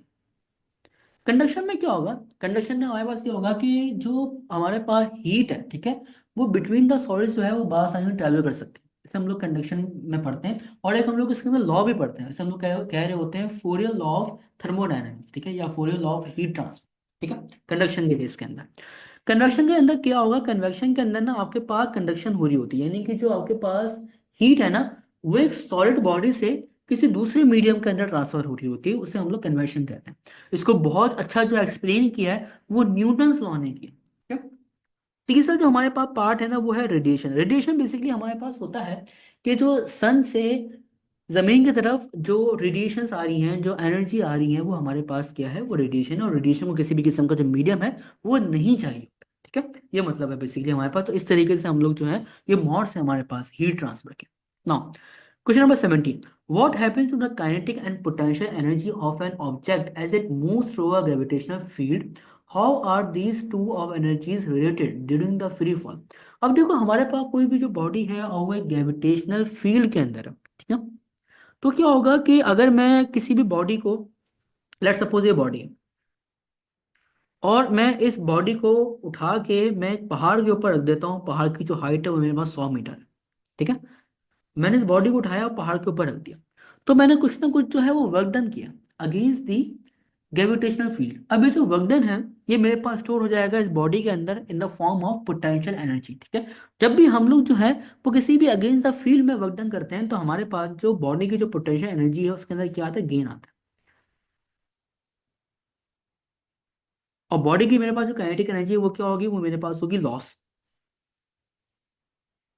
ना और सिनेरियो मेरे पास ये है कि जब ये जो कोई भी बॉल है या कोई भी जो मास है, ठीक है, अब वो क्या होगा, जब वो ऊपर से नीचे आएगा, जब वो ऊपर से नीचे आएगा तो वो अर्थ के करीब आ रहा है। ठीक है, तो उस सूरत में हमारे पास क्या होगा कि हमारे पास जो लॉस होगा पोटेंशियल एनर्जी का, और हमारे पास जो होगा वो गेन होगा काइनेटिक एनर्जी का। क्योंकि काइनेटिक एनर्जी का जो फॉर्मूला है वो हमारे पास होता है that is K dot E equals to half M V square. यानी कि जब कोई भी बॉडी ऊपर से नीचे आएगी तो उस बॉडी की स्पीड या उस बॉडी की जो वेलोसिटी है वो हमारे पास इंक्रीज हो रही होगी। तो इस तरीके से हम लोग जो है वो कंजर्वेशन ऑफ जो एनर्जी है या फिर कंजर्वेशन ऑफ मास है उसको हम लोग इस तरीके से इम्प्लीमेंट करते हैं यहाँ पे। Now question number 18, if two objects collide how is momentum conserve in the system. अब देखो हमारे पास अगर दो ऑब्जेक्ट है, अगर वो कोलाइड करते हैं ना तो हम लोग क्या कर रहे होते हैं, हम लोग मोमेंटम कंजर्व भी पढ़ रहे होते हैं। इसी वजह से क्योंकि हम लोग वाली बात मानते हैं कि बॉडी के ऊपर लगने वाली जो एक्सटर्नल फोर्स है, ठीक है, वो कितनी है, जीरो है। और मेरे पास जो फॉर्मूला होता है फोर्स का, एक तो ये होता है F equals to M M, और एक और होता है वो होता है F equals to delta P over delta T. ये F equals to delta P और डेल्टा टी आपको दो तीन बातें, बहुत अच्छी अच्छी बातें बताते हैं। ये वाली बात आपको वाली बात बताते हैं कि मोमेंटम चेंज होने में जितना कम टाइम लगेगा उतनी ही फोर्स ज्यादा होगी। तो ये वाली बात ये बताता है। F equals to delta P over delta T वाली बात ये पता लगाता है कि अगर आपने पता लगाना हो कि किसी भी बॉडी के ऊपर कितनी फोर्स लग रही है तो आप वाली बात बता दें कि उस बॉडी का एक सेकंड में जो मोमेंटम है वो कितना चेंज हुआ, ये भी बात हमें बताता है। ओके, नाउ अब हम लोग क्या कर रहे होते हैं, हम लोग मोमेंटम कंजर्व करते हैं। कैसे करते हैं, हम वाली बात मानते हैं कि बॉडी पे लगने वाली नेट फोर्स, बॉडी पे लगने वाली एक्सटर्नल फोर्स या बॉडी पे लगने वाली सिंपल फोर्स, सिंपल फोर्स वैसे नहीं होता क्योंकि ये सिंपल फोर्स से ना हमारी जो बात है ना वो क्लियर नहीं होती। इस वजह से हम लोग एक्सटर्नल फोर्स का नाम दे रहे होते हैं, क्योंकि जो एक्सटर्नल फोर्स होती है या फिर जो नेट फोर्स होती है वो बॉडी के अंदर ना एक्सीलरेशन लेकर आती है। तो हम लोग वाली बात मानते हैं कि बॉडी पे लगने वाली जो एक्सटर्नल फोर्स है ना वो होगी जीरो। ठीक है, अब ये हो गया आपके पास that is zero equal to delta P over delta T. अब इस डेल्टा टी को वहां भेज दें तो zero multiply by delta T, zero, तो डेल्टा पी भी जीरो। तो यानी कि आपके पास जो चेंज इन मोमेंटम है वो हो गया जीरो। और चेंज इन मोमेंटम चेंज कैसे निकालना है, final minus initial. No, P F minus का पी आई, पी एफ बोले तो मोमेंटम फाइनल है, ठीक है, पी आई इनिशियल है, इक्वल टू जीरो। अब पी आई को वहां भेज दें, ये हो जाएगा आपके पास that is P F equal to P I. तो मोमेंटम इस तरीके से कंजर्व होता है आपके पास। क्यों होता है, इसी वजह से होता है क्योंकि हम लोग किसी भी बॉडी के ऊपर लगने वाली एक्सटर्नल फोर्स को जीरो कर देते हैं, ये रीजन है हमारे पास। एंड सिमिलरली अगर हम लोग टॉर्क की बात करें तो जिस तरीके से हमारे पास लीनियर मोमेंटम जीरो है या कंजर्व है, उसी तरीके से हमारे पास जो एंगुलर मोमेंटम होता है बॉडी का वो भी कंजर्व होता है। क्यों, क्योंकि बॉडी पे लगने वाला जो टॉर्क होता है, जो बॉडी पे लगने वाला जो टॉर्क होता है जो कि एक्सटर्नल टॉर्क होता है, ठीक है, उसको हम लोग जीरो कर देते हैं। तो चेंज इन एंगुलर मोमेंटम भी जीरो हो जाता है। ये केस हम लोग पढ़ते हैं, ठीक है ना। और हमारे पास जो इलास्टिक कोलिजन, इलास्टिक कोलिजन में क्या होता है, इलास्टिक कोलिजन में हमारे पास जो है बॉडी की जो काइनेटिक एनर्जी है, इलास्टिक कोलिजन बॉडी की जो काइनेटिक एनर्जी है वो होती है कंजर्व्ड, और बॉडी का जो मोमेंटम है वो भी कंजर्व होता है। इन इलास्टिक कोलिजन के अंदर क्या होगा, इन इलास्टिक कोलिजन के अंदर मेरे पास जो बॉडी का जो काइनेटिक एनर्जी है वो कंजर्व नहीं होती, और बॉडी का जो मोमेंटम है वो कंजर्व होता है। कंजर्व होने से क्या मुराद है, कंजर्व होने से मेरे पास मुराद ये है कि मेरे पास जो इनिशियल वैल्यू थी वो फाइनल वैल्यू के बराबर नहीं है। ये मतलब है कंजर्व होने ना होने का, ठीक है। कंजर्व होने का मतलब क्या है कि मेरे पास जो बॉडी की इनिशियल वैल्यू है वही मेरे पास की फाइनल वैल्यू है, तो मेरे पास जो काइनेटिक एनर्जी है वो कंजर्व हो गई। ये इसका मीनिंग होता है बेसिकली हमारा। Now question number 19, what effect does the gravitational force between two objects have on their motion? How does the mass and distance between the object influence? अब हमारे पास सिनेरियो ये होता है Newton law of universal gravitation में, that is F equal to G M one M two और R square, R square. I think so कि मैंने ऊपर भी बात की है, खैर दोबारा बात कर लेते हैं। That is F equal to G M one M two over R square. अब ये जो मेरे पास जी है ना, ये हमारे पास ग्रेविटेशनल कांस्टेंट है, और इसकी वैल्यू हमारे पास फिक्स है हर जगह पे, ठीक है। इसकी वैल्यू क्या है, इसकी वैल्यू है मेरे पास दैट इज 6.67 मल्टीप्लाई बाय 10 की पावर माइनस का 11 न्यूटन मीटर स्क्वायर अपॉन के जी स्क्वायर। इसकी वैल्यू हमारे पास फिक्स है, ठीक है। अब हमारे पास जो फोर्स है ना वो डायरेक्टली डिपेंड कर रही है प्रोडक्ट ऑफ देयर मासेस के, यानी कि जितना ज्यादा मासेस का प्रोडक्ट होगा उतनी ही ज्यादा फोर्स होगी। और एफ जो है यानी कि जो फोर्स है वो इन्वर्सली प्रोपोर्शनल है मेरे पास आर स्क्वायर है, यानी कि जितना ज्यादा मेरे पास डिस्टेंस होगा उतनी ही कम मेरे पास क्या होगी, फोर्स लगना शुरू हो जाएगी ना। फ्लूइड मैकेनिक्स, और ये मेरा जो है एक फेवरेट टॉपिक रहा है हमेशा से ना। आपको कह रहे हैं कि how does the buoyant force act on an object submerge in a fluid. How does the density of the fluid and the volume of the object determine whether the object will float और sink. अब हमारे पास जो बुयंट force होती है, बंसी होती है, उसका हमारे पास जो फॉर्मूला होता है ना, वो हमारे पास होता है that is F equals to rho G V, where rho is the density, g is the acceleration due to gravity, v is the volume displaced by the fluid, sorry volume is displaced by the object. अब हमारे पास जो बुयंट force होती है ये लगती कहाँ पे? देखो मिसाल के तौर पे आपके पास कोई एक फ्लूइड है, what is meant by fluid? Fluid कोई भी आपके पास ऐसी चीज है कि जो फ्लो कर सकती है, वो हमारे पास फ्लूइड होती है। एक तो ये डेफिनेशन है फ्लूइड्स की। फ्लूइड्स की हमारे पास दूसरी डेफिनेशन ये है कि जब भी उन सब्सटेंसेस के ऊपर शेयर फोर्स या फिर टेंजेंशियल फोर्स अप्लाई किया जाता है जिसकी वजह से उन सब्सटेंसेस में शेयर स्ट्रेस प्रोड्यूस होता है, ठीक है, फिर उन सब्सटेंसेस में शेयर स्ट्रेस प्रोड्यूस होता है जिनकी वजह से उन सब्सटेंसेस में कंटिन्यू डिफॉर्मेशन होती है। क्या होती है? उन सब्सटेंसेस में हमारे पास कंटिन्यू डिफॉर्मेशन होती है। इसको हम लोग कह रहे होते हैं फ्लूइड। ठीक है, दोबारा सुनिए, फ्लूइड क्या है? फ्लूइड बेसिकली हमारे पास एक ऐसे सब्सटेंसेस हैं कि जब हम लोग जो है उनके ऊपर शेयर फोर्स अप्लाई करें जिसकी वजह से उन सब्सटेंसेस में शेयर स्ट्रेस जो है वो आ जाए, और उस शेयर स्ट्रेस की वजह से हमारे पास अगर वो सब्सटेंस है, अगर वो कंटिन्यू डिफॉर्म हो जाए, तो वो मेरे पास जो है वो कहलाता है फ्लूइड। लेट सपोज कि मेरे पास जो है ये फ्लूइड चल रहा है, और मैं जो ओरिजिन से उसको जो है यहाँ से मैं उसको ऑब्जर्व करना शुरू कर रहा हूँ। तो पहले मेरे पास जो पार्टिकल था, लेट सपोज कि मेरे पास पार्टिकल है, पार्टिकल पहले इस पोजीशन पे था, दैट इज 1। फिर पार्टिकल इस पोजीशन पे आ गया, दैट इज 2। फिर पार्टिकल इस पोजीशन पे आ गया, दैट इज 3। और फिर पार्टिकल इस पोजीशन पे आ गया, दैट इज 4। यानी कि मेरे पास जो डिफॉर्मेशन हो रही है सब्सटेंस में, वो कंटिन्यू डिफॉर्मेशन हो रही है। और इसी चीज को हम लोग क्या नाम दे रहे होते हैं? इसी चीज को हम लोग नाम दे रहे होते हैं दैट इज फ्लूइड्स का। ठीक है, और सॉलिड्स के अंदर मेरे पास जो डिफॉर्मेशन होती है, सॉलिड्स के अंदर मेरे पास डिफॉर्मेशन कंटिन्यू नहीं होती, उससे हम लोग कह रहे होते हैं पार्शियल डिफॉर्मेशन। ठीक है, या फिर प्लास्टिक डिफॉर्मेशन हम लोग कह रहे होते हैं। ठीक है, लेकिन फ्लूइड्स के अंदर हमारे पास जो डिफॉर्मेशन होती है वो कैसी होती है? वो मेरे पास कंटिन्यू होती है। ठीक है, दैट्स वाई हम लोग इसको फ्लूइड कहते हैं ना। अब बुयंसी क्या होती है हमारे पास? ये होती है कि हम अगर हमारे पास कोई भी ऑब्जेक्ट है, अगर वो तो या तो हमारे पास पार्शली इमर्ज है किसी भी फ्लूइड के अंदर, पार्शली इमर्ज है, या फिर वो सबमर्ज है,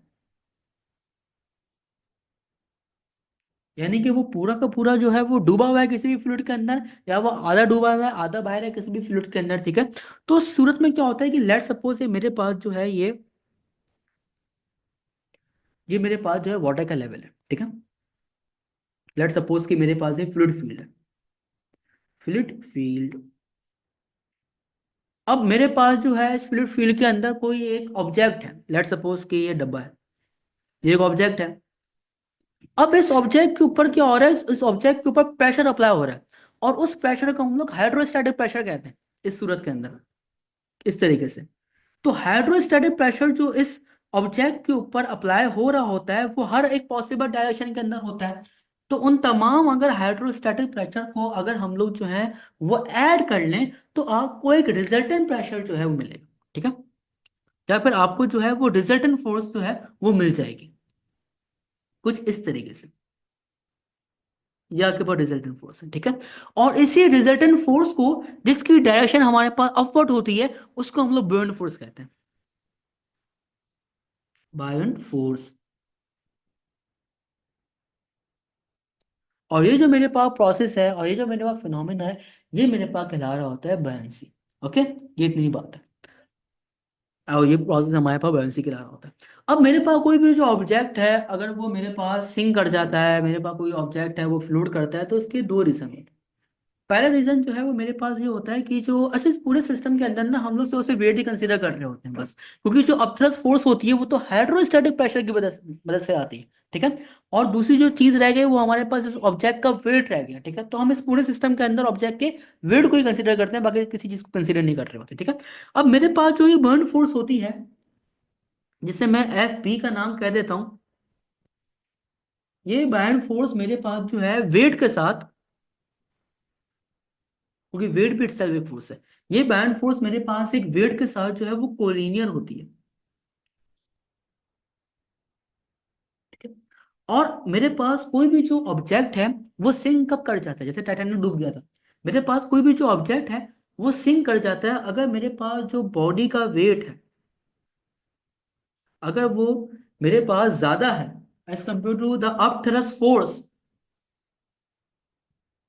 तो फिर हमारे पास जो बॉडी है वो क्या हो जाती है, वो पूरी की पूरी डूब जाती है। ठीक है, अगर मेरे पास जो बॉडी का वेट है, ठीक है, अगर वो ज्यादा होता है द अपथरस फोर्स से, तो मेरे पास जो बॉडी है वो डूब जाती है। ये इसका रीजन होता है। दूसरा रीजन हमारे पास ये होता है कि जो हमारे पास जो अपथरस फोर्स होती है ना, वो इस चीज के ऊपर भी डिपेंड करती है कि अगर कोई भी जो ऑब्जेक्ट है, ठीक है, अगर वो फ्लूइड के अंदर दाखिल हुआ है, तो अगर वो ऑब्जेक्ट जो है वो कितना फ्लूइड का वॉल्यूम डिस्प्लेस करता है, ठीक है, उतने ही बराबर हमारे पास जो है वो अपथरस फोर्स उसके ऊपर एक्ट होगी। ठीक है, तो जो इधर जो आपके पास V है, ये बेसिकली आपके पास डिस्प्लेस वॉल्यूम है, और ये डिस्प्लेस वॉल्यूम आपके पास ऑब्जेक्ट करता है जब वो फ्लूइड के अंदर दाखिल होता है, डिस्प्लेस वॉल्यूम।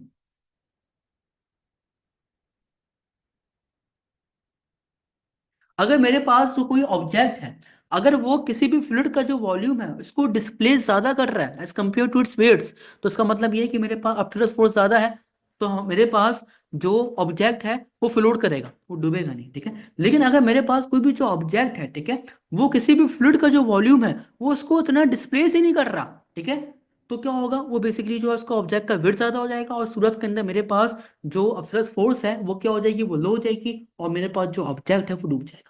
ये मेरे पास रीजन होता है कि ऑब्जेक्ट हमारे पास जो है फ्लूइड कब होता है और ऑब्जेक्ट मेरे पास सिंक कब होता है। ओके, सुना। Question number 21।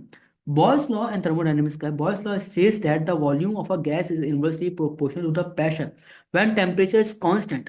How does this principle relate to the first law of thermodynamics and the concept of internal energy? Now Boyle's law मेरी वाली बात कहता है कि मेरे पास जो वॉल्यूम होता है वो इनवर्सली प्रोपोर्शनल होता है प्रेशर के। ओके, लेकिन टेम्परेचर कैसा हो, टेम्परेचर हो कांस्टेंट। अब अगर मैं जो हूँ वो फर्स्ट लॉ ऑफ थर्मोडायनेमिक्स के एक्सप्रेशन यहाँ पे लिखूँ, तो मेरे पास होता है that is delta Q equals to delta U plus का डेल्टा डब्ल्यू। अब ये जो मेरे पास डेल्टा यू है, ये मेरे पास है चेंज इन इंटरनल एनर्जी। अब ये जो मेरे पास चेंज इन इंटरनल एनर्जी है, ये डिपेंड कर रही होती है मेरे पास टेम्परेचर के ऊपर। अब मेरे पास अगर किसी भी बॉडी का जो टेम्परेचर है वही कांस्टेंट हो गया, तो इंटरनल एनर्जी भी कांस्टेंट नहीं है। ठीक है, और इंटरनल एनर्जी मेरे पास क्या है, कांस्टेंट है। तो delta Q equal to delta U plus का डेल्टा डब्ल्यू। ठीक है, तो ये आपको कुछ इस तरीके से लिखा नजर आएगा, delta Q equal to constant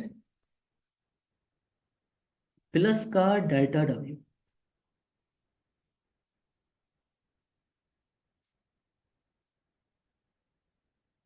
no, ये हमारे पास no. Solids have zero compressibility compare to liquids and gases. अब हमारे पास जो सॉलिड्स होते हैं ना, उनकी जो कंप्रेसिबिलिटी होती है वो बहुत ही ज्यादा कम होती है एज कंपेयर टू लिक्विड्स और एज कंपेयर टू गैसेस। इसका रीजन हमारे पास होता है बल्क मॉडुलस।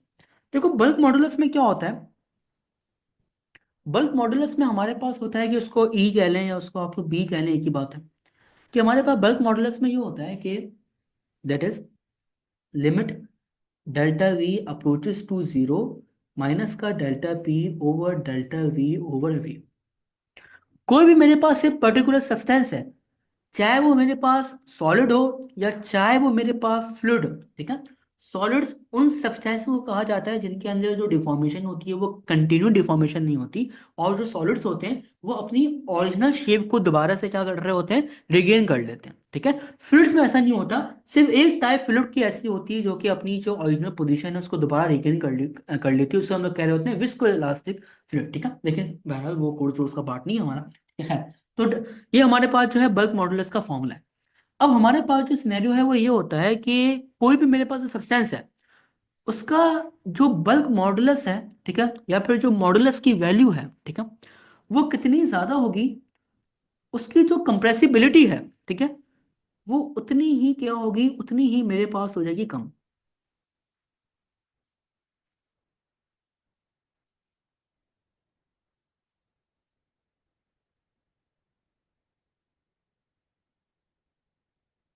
जितनी मेरे पास बल्क मॉडुलस की वैल्यू ज्यादा होगी, उतनी ही जो कंप्रेसिबिलिटी है वो मेरे पास हो जाएगी कम। इसलिए हमारे पास जो सॉलिड्स होते हैं उनकी जो बल्क मॉडुलस की वैल्यू है, ठीक है, या फिर जो यंग्स मॉडुलस की वैल्यू उनकी भी, वो मेरे पास क्या होती है, वो होती है मेरे पास ज्यादा, ठीक है, हमारे पास होती है ज्यादा, तो उनकी जो कंप्रेसिबिलिटी होती है वो होती है कम, ठीक है। While on the other hand जो मेरे पास फ्लूइड्स होते हैं, ठीक है, उनकी बल्क मॉडुलस की वैल्यू मेरे पास कम होती है as compare to solids, okay, तो उनकी जो कंप्रेसिबिलिटी होती है वो ज्यादा होती है, ओके। और फ्लूइड्स के अंदर दो चीजें आती हैं, one is liquids, other is gases. Now velocity is a vector quantity. How does this differ from scalar quantities like speed? And how does vector addition apply in calculating displacement in multiple dimensions? अब हमारे पास जो velocity होती है ना वो vector quantity होती है। अब जो वेक्टर, कोई भी जो वेक्टर होगा ना वो दो चीजों के ऊपर डिपेंड करेगा, one is magnitude, other is direction, okay. अब मेरे पास जो स्पीड है ना, स्पीड वो है स्केलर क्वांटिटी। स्केलर क्वांटिटी से क्या मुराद है, स्केलर क्वांटिटी से मुराद है कि मेरे पास जो स्पीड है ना वो सिर्फ और सिर्फ मैग्नीट्यूड के ऊपर डिपेंड कर रही होती है बस, ठीक है। अब देखो मेरे पास वेलोसिटी और स्पीड में जो सिमिलैरिटी है ना वो उनका मैग्नीट्यूड है। तो कभी कभी हम ये वाली बात भी कहते हैं कि मेरे पास जो वेलोसिटी का जो मैग्नीट्यूड है ना, वही क्या बताता है, वही हमें जो है वो स्पीड बता के दे रहा होता है, जो वेलोसिटी का मेरे पास जो है वो मैग्नीट्यूड है, ठीक है। एक तो ये पहली बात होगी। दूसरी बात ये है कि हमारे पास जो वेलोसिटीज की या वेक्टर एडिशन है ना वो थोड़ी डिफरेंट है। हमारे पास वेक्टर एडिशन कैसे डिफरेंट है, इसी वजह से डिफरेंट है क्योंकि वेक्टर एडिशन भी जो हमारे पास जो चीज़ है वो वेक्टर के लिए होगी, और वेक्टर मैग्नीट्यूड और डायरेक्शन के ऊपर डिपेंड करता है। यानी कि वेक्टर को जब हम ऐड करेंगे तो उनकी डायरेक्शन भी देखी जाती है। अगर मेरे पास कोई वेक्टर सीधे हाथ पर है या कोई वेक्टर मेरे पास ईस्ट पर है तो उसकी डायरेक्शन पॉजिटिव है। कोई वेक्टर मेरे पास वेस्ट पर है या कोई वेक्टर मेरे पास लेफ्ट पर है तो उसकी डायरेक्शन नेगेटिव है। कोई वेक्टर नॉर्थ की तरफ है तो उसकी डायरेक्शन पॉजिटिव है, कोई वेक्टर अगर साउथ की तरफ है तो वो उसकी डायरेक्शन मेरे पास क्या है, नेगेटिव है। सिमिलरली कोई मेरे पास जो वेक्टर है वो अपवर्ड है तो पॉजिटिव है, डाउनवर्ड है तो मेरे पास क्या है, नेगेटिव है। तो इस तरीके से वेक्टर्स की एडिशन जो है वो अलग तरीके से की जाती है, क्यों की जाती है, क्योंकि उनकी डायरेक्शन देखनी होती है कि वो पॉजिटिव है या वो नेगेटिव है, ठीक है, ये रीजन होता है हमारे पास। नाउ एक्सरेज जो होती है ना, एक्सरेज हम लोग कह रहे होते हैं इलेक्ट्रोमैग्नेटिक रेडिएशन। हमारे पास जो एक्सरेज है ना वो हमारे पास इलेक्ट्रोमैग्नेटिक रेडिएशन है। ये रोटेंशन ने जो है वो डिस्कवर की थी। और हमारे पास जो एक्सरेज है ना उनको हम डिफर किस तरीके से कर सकते हैं, उनको हम डिफर किस तरीके से कर सकते हैं, इस तरीके से कर सकते हैं, that is Rahul mother is visiting uncle Xavier garden. R for radio waves, M for microwaves, I for infrared waves, V for violet rays, U for ultraviolet rays, X for X-rays, G for gamma rays। अगर हम लोग ये radio से gamma की तरफ जाते हैं तो एनर्जी बढ़ती है, यानी कि फ्रीक्वेंसी बढ़ती है, लेकिन वेवलेंथ कम होती है क्योंकि एनर्जी का वेवलेंथ के साथ रिलेशन इनवर्स है, ठीक है, ये वजह है। तो मेरे पास जो ये एक्सरेज है ना, ये एक ऐसी वेवलेंथ होती है या फिर एक ऐसी रेज है जिनकी जो वेवलेंथ है वो बहुत कम है, लेकिन इनकी जो एनर्जी है वो बहुत ज्यादा है, ठीक है। तो अगर मैं कंपेयर करूं अल्ट्रा वायलेट रेज से, गैमा रेज से, एक्स रेज को, तो मैं वाली बात कह सकता हूं कि मेरे पास जो एक्स रेज है, ठीक है, इनकी जो वेवलेंथ होगी, ठीक है, वो अल्ट्रा वायलेट से छोटी होगी, और गैमा रे से क्या होगी, गैमा रे से जो है वो मेरे पास होगी बड़ी, ठीक है। लेकिन इनकी जो एनर्जी होगी, ठीक है, वो मेरे पास जो है वो अल्ट्रा वायलेट से ज्यादा होगी, और गैमा रे से मेरे पास होगी छोटी, ओके। ये इसका जो है बेसिकली हमारे पास रीजन है, ठीक है ना। हाँ बस ठीक है, हमारे पास जो अल्ट्रा वायलेट की जो वेवलेंथ है, ठीक है, वो ज्यादा है, और हमारे पास एक्स रे की वेवलेंथ जो है वो कम है, ठीक है। तो हमारे पास जो गैमा रे की जो वेवलेंथ है वो कम है, और हमारे पास जो एक्स रे की वेवलेंथ है वो हमारे पास क्या है, ज्यादा है। नाउ एनर्जी इज एमिटेड और absorb in packets called quanta. How does this phenomena related to Planck constant, and how is it essential in understanding the photo electric effect. अब फोटो इलेक्ट्रिक इफेक्ट में हमारे पास क्या होता है, छोटी सी कहानी है, वो कहानी ये है कि हमारे पास ना ये इंटेंसिटी है और ये वेवलेंथ है या फ्रीक्वेंसी है, एक ही बात है, वेवलेंथ या फ्रीक्वेंसी। क्योंकि जो ग्राफ बनता है ना वो इस तरीके से ही बनाया जाता है, और ना ग्राफ ना कुछ इस तरीके से बनता है, ये ग्राफ होता है। अब ये ग्राफ है किसका, ये ग्राफ है मेरे पास परफेक्ट ब्लैक बॉडी का, जिसको हमने कंसिडर किया हुआ है, ब्लैक बॉडी का ग्राफ है ये। And the area under intensity and wavelength graph, it is known as total energy emitted by the black body, जो कि हमारे केस के अंदर एक स्पेयर कंसिडर है। The area under intensity and wavelength graph is total energy emitted by the body. Okay, जो कि हमारे केस के अंदर क्या है, स्पेयर कंसीडर। हमारे केस के अंदर सिनेरियो क्या होता है कि हमारे पास स्पेयर होता है। इस स्पेयर में हम लोग क्या करते हैं, कैविटी कर देते हैं। उस कैविटी में क्या होता है कि रेडिएशन अंदर आती है, ठीक है, अंदर आकर zigzag zigzag zigzag zigzag zigzag कर रही होती है, और कोई भी जो मेरे पास एनर्जी है वो इस कैविटी से बाहर नहीं जाती। ओके, तो ये जो कैविटी होती है, ये जो कैविटी है, ये हम लोग इसको हम लोग कैविटी कहते हैं, और इसी को ब्लैक होल कहते हैं, क्योंकि रेडिएशन इसके अंदर से कहीं नहीं बाहर नहीं जा रही होती। तो इसे बेसिकली हम लोग जो है छोटा सा एक थ्योरी का कॉन्सेप्ट है। नाउ अब हमारे पास सिनेरियो ये होता है कि इस ग्राफ को ना एक्सप्लेन करने के लिए बहुत सारे साइंटिस्ट लोग आए, लेकिन किसी ने भी किया नहीं सर। एक साइंटिस्ट है जिनका नाम था मैक्स प्लैंक। मैक्स प्लैंक ने कहा था कि ये जो रेडिएशन इसके अंदर से एमिट हो रही है ना, वो कंटिन्यू मैनर के अंदर नहीं हो रही, वो एक पैकेट के अंदर हो रही है।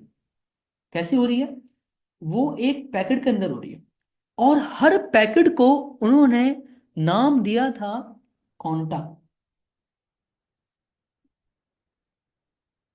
ओके, और एक फोटॉन की जरूरत में भी आप कह सकते हैं, क्योंकि जो फोटॉन है वो बेसिकली हमारे पास पैकेट होता है, ठीक है। फोटॉन जो होता है वो हमारे पास पैकेट होता है। किसका पैकेट है, फोटॉन हमारे पास एनर्जी का पैकेट है।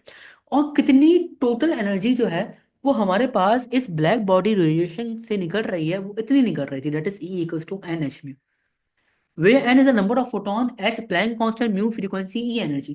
नंबर ऑफ फोटॉन्स क्या है या फोटॉन्स क्या है, फोटॉन्स हमारे पास होते हैं कि किसी भी पर्टिकुलर वेवलेंथ में जितनी भी नंबर ऑफ फोटॉन्स हैं, अगर आप उनको ऐड कर लो तो वो आपकी कहलाती है इंटेंसिटी। ये इंटेंसिटी की डेफिनेशन है इधर। और नंबर ऑफ फोटॉन्स या फोटॉन्स की आपके पास डेफिनेशन ये है कि फोटॉन आपके पास पैकेट होता है एनर्जी। ओके, अब उस पैकेट के अंदर एनर्जी होती है, डिपेंड करता है कि उस पैकेट के अंदर जो आपके पास पार्टिकल है वो कितना अच्छे से वाइब्रेट कर रहा है। तो E equals to N H Q की मदद से हम लोग क्या कर रहे होते हैं, हम लोग इस ब्लैक बॉडी के ग्राफ को बिल्कुल सही मानते हैं। प्लैंक्स लॉ ने एक ग्राफ भी बना के दिखाया था ब्लैक बॉडी का, जो कि बिल्कुल ठीक था। अब एन की वैल्यू जो है 1 है, और आप लोगों ने इसको ऐसे पढ़ा होगा, that is E equals to H mu, coaching centres वगैरह में यूजुअली। ओके, आपने इसको ऐसे पढ़ा होगा। अब हमारे पास जो सिनेरियो है वो सिनेरियो ये, तो हमारी बात चल गई यहाँ तक, प्लैंक कांस्टेंट तक। अब मेरे पास फोटो इलेक्ट्रिक इफेक्ट के अंदर जो तस्करा है ना, वो यही तस्करा है कि फोटो इलेक्ट्रिक इफेक्ट में हमारे पास क्या होता है कि ये होता है, ये मटेरियल है, कोई भी मटेरियल है, लेट्स सपोज गोल्ड सिल्वर कोई भी मटेरियल है, इस मटेरियल के ऊपर क्या हुआ, radiation I. Now what is meant by radiation, क्योंकि ये आपके पास जो कॉन्सेप्ट है ना, ये नॉन क्लासिकल फिजिक्स का कॉन्सेप्ट है। रेडिएशन आपके पास होता है कि किसी भी रेडिएशन बेसिकली आपके पास एनर्जी कैरियर्स है। वो इलेक्ट्रोमैग्नेटिक वेव्स भी हो सकती हैं, वो पार्टिकल्स भी हो सकते हैं। और पार्टिकल्स में भी कौन से पार्टिकल्स हो सकते हैं, सब एटॉमिक पार्टिकल्स हो सकते हैं, इलेक्ट्रॉन प्रोटॉन पॉजिट्रॉन। जब ये मूव हो by the help of applying potential difference, तो ये आपके पास जो है वो रेडिएशन कहलाती है, ठीक है। अब ये जो रेडिएशन है ना, ये आपके पास फोटॉन्स है, ठीक है, यानी कि पैकेट की सूरत में। नतीजे में क्या होगा, नतीजे में ये होगा कि जब पैकेट जो है, जब वो इस मटेरियल से टकराएगा, तो इस पैकेट के अंदर जो है वो आपके पास इलेक्ट्रॉन बंद है। फिर होगा ये कि आपके पास जो इलेक्ट्रॉन है, ये इस पैकेट से क्या करेगा, एनर्जी ले लेगा। नतीजे में आपके पास जो इलेक्ट्रॉन है, ये इस मटेरियल के ऊपर आ जाएगा, तो उसे हम लोग कह रहे होते हैं वर्क फंक्शन। और अगर इस इलेक्ट्रॉन के पास इतनी एनर्जी है कि ये अपना सर्किट भी कंप्लीट कर ले, तो वो एनर्जी काइनेटिक एनर्जी के अंदर कन्वर्ट हो जाएगी। अच्छा, आपके पास ना एक सिनेरियो ये है फोटो इलेक्ट्रिक इफेक्ट के अंदर, कि वहां पे जब आप एक्सप्रेशन पढ़ते हो ना, तो आप ये एक्सप्रेशन पढ़ते हो, दैट इज आइंस्टाइन की एक्सप्रेशन है, that is E equals to five plus का काइनेटिक एनर्जी मैक्स। इधर काइनेटिक एनर्जी मैक्स का जो मतलब है ना, वो ये है कि आपके पास जो इलेक्ट्रॉन है ना, वो एक ही वक्त में एक ही फोटोन को जो है वो एब्जॉर्ब करे। ओके, ये काइनेटिक एनर्जी मैक्स का जो है वो आपके पास मतलब है, ठीक है। और काइनेटिक एनर्जी का मैक्स का आपके पास मतलब ये भी है कि आपके पास जो इलेक्ट्रॉन है, देखिए हम हर एक इलेक्ट्रॉन को नहीं पढ़ रहे, हम लोग सिर्फ उसी इलेक्ट्रॉन को पढ़ रहे हैं जिसकी जो काइनेटिक एनर्जी है वो बहुत ज्यादा है। तो इस तरीके से हम लोग जो है वो प्लैंक कांस्टेंट की मदद से या फोटॉन्स की मदद से हम लोग जो है वो कॉम्पिटेंस इफेक्ट भी, पेयर प्रोडक्शन भी, एनिहिलेशन भी, फोटोइलेक्ट्रिक इफेक्ट भी पढ़ सकते हैं। Now online spectrum has lines of demarcation explain how the interaction of electrons with electromagnetic radiations result in discrete lines and what this reveals about atomic energy levels। अब line spectrum क्या होता है, देखो spectrum का मतलब मैंने ऊपर ही बताया था कि स्पेक्ट्रम होता है कि कमिंग रेडिएशन को डिस्टिंग्विश करना, उनकी पर्टिकुलर वेवलेंथ में, एनर्जी में, फ्रीक्वेंसी में क्या कहलाता है, स्पेक्ट्रम कहलाता है। अब लेट सपोज ये लाइट है, लाइट का सोर्स है। लाइट जो है ना वो हर तरफ वाइब्रेट करती है, इस तरीके से हम लोग सिंबल इस तरीके से बनाते हैं। हाँ लाइट है, इस तरीके से रेडिएशन जो है वो अपनी अपनी दे रही है। इसके आगे मैंने प्रिज्म लगा दिया और यहाँ पे मैंने लगा दी स्क्रीन। नतीजे में क्या होगा कि अगर मेरे पास जो ये लाइट है, अगर ये इसका स्पेक्ट्रम बन गया और मुझे स्क्रीन के ऊपर देखना है, तो नतीजे में मुझे जो लाइंस हैं, अगर वो एक दूसरे से दूर दूर दिखाई दे रही होंगी, वैसे तो अभी तो करीब है लेकिन अब ये मान लो कि एक दूसरे से दूर दूर है, अगर ये जो लाइंस हैं ये एक दूसरे से दूर दूर हैं, तो हम ये वाली बात मानते हैं कि हमारे पास जो स्पेक्ट्रम है ना, ये किसी ना किसी गैस का है। ओके, ये हम लोग इस तरीके से बात मानते हैं। तो लाइन स्पेक्ट्रम से हम लोग जो है एटम की आइडेंटिफिकेशन जो है वो कर सकते हैं बआसानी ना। अब जब हम लोग एटम की आइडेंटिफिकेशन कर सकते हैं, क्योंकि जब लाइंस जो है ये बनी कैसे हैं, ये लाइंस आपके पास बनी है क्योंकि आगे का जो मटेरियल है ना वो इसी बात को रिप्रेजेंट कर रहे हैं कि ये लाइन बनी कैसे हैं, जब इलेक्ट्रॉन जो है वो आपकी ट्रांजिशन करेंगे बिटवीन द एनर्जी लेवल्स, फिर आपके पास जो लाइंस है बन सकती है। Now question number 27, X rays have both particle and wave like properties, how does this dual nature relate to the principle of wave particle duality and its significance in quantum theory. अब हमारे पास जो de Broglie है ना वो हमें कहता है that is lambda equals to H upon P. यानी कि अगर कोई भी जो वेव है, अगर वो पार्टिकल जो है वो बिहेव कर रही है, तो जो पार्टिकल है उसको भी चाहिए कि वो जो वेव है वो बिहेव करे। ठीक है, अगर वो वेव है, अगर वो पार्टिकल लाइक बिहेवियर जो है वो परफॉर्म कर रही है, तो जो पार्टिकल है उसको भी चाहिए कि वो वेव लाइक जो बिहेवियर है उसको वो परस्यू करे। ये हमारे पास जो है वो वेव पार्टिकल डुअलिटी जो है बताता है। और एक और भी जो है बहुत अच्छा कॉन्सेप्ट है, that is lambda equals to H upon M V. ये लिखा हुआ है दैट इज पंजाब की बोर्ड में। पंजाब बोर्ड में जो है वाली बात लिखी है फिजिक्स की बुक में उनकी, शायद मेरे ख्याल से पुरानी बुक, अभी तो वहाँ पे शायद पुरानी बुक ही चल रही है, वहाँ पे शायद न्यू नहीं हुई, लेकिन शायद अगर वो न्यू हो गई तो पुरानी बुक के अंदर बात लिखी हुई है। वही वाली बात लिखी हुई है कि मेरे पास अगर कोई भी जो ऑब्जेक्ट है, अगर जिसकी वेलोसिटी ज़्यादा है ना तो उसकी वेवलेंथ कम है। अब वेवलेंथ उसकी इतनी कम है कि उसको मेजर नहीं कर सकते। और अगर मेरे पास कोई ही ऑब्जेक्ट है, अगर मेरे पास यही ऑब्जेक्ट है और अगर इसकी वेलोसिटी कम है तो उसकी वेवलेंथ ज्यादा है, और इतनी वेवलेंथ ज्यादा है कि हम उसको मेजर नहीं कर सकते। तो एक मॉडरेट अमाउंट की वेलोसिटी से हमने जो है वो किसी भी पार्टिकल को थ्रो करना होगा, ताकि हम जो है वो उसकी वेलोसिटी, सॉरी इसकी जो वेवलेंथ है वो कंसीडर कर सकें। और जब भी आपने ये देखा होगा, कभी भी आपको lambda equals to H upon M V में ना, इधर वी आपके पास कभी भी ना स्पीड ऑफ लाइट नहीं हो सकता। ओके, इसका इसका रीजन है वो हमारे पास सिर्फ भी है। Now this is all about कि वो questions. Now thank you for watching this video and thank you for attending this lecture. ठीक है, जज़ाकल्लाह, टेक केयर ऑफ योरसेल्फ, अल्लाह हाफिज़।